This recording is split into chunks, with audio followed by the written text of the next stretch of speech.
À quelques jours des fêtes, c'est la ruée dans les grandes surfaces. Est-ce que vous avez déjà prévu votre menu pour les fêtes? On va faire un coucou de maline qu'on va farcir avec des marrons. Ce sont des aliments de luxe, hein. C'est du foie gras, c'est du gibier, ce sont des homards, des huîtres, des choses qu'on trouve pas tellement pendant l'année. Pour Noël, plutôt une volaille farcie. Et dans les rayons, c'est la fête des prix, des promotions en tout genre, comme sur les grands classiques. Les promotions sont sur les produits que nous savons être des produits, enfin, on va dire, vendeurs et traditionnels des fêtes. Ce sont toujours nos top 5 vendeurs, donc les dindes, le gibier, le canard aussi. Des prix cassés qui poussent à acheter plus et parfois trop.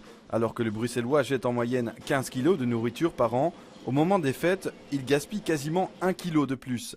Un gaspillage qui peut s'éviter dès l'achat.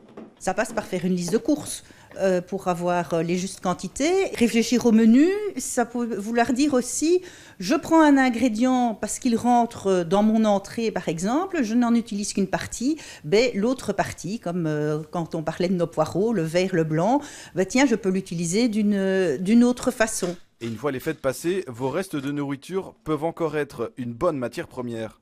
On recycle, on en fait quelque chose de différent. Je pense à un risotto, je pense à une quiche, je pense à des soupes, on pense toujours soupe de légumes, etc. Mais c'est l'occasion de faire, par exemple, une soupe de poisson. Pour éviter de trop remplir vos poubelles, les idées ne manquent pas. Il vous suffit alors de faire preuve d'un soupçon d'imagination.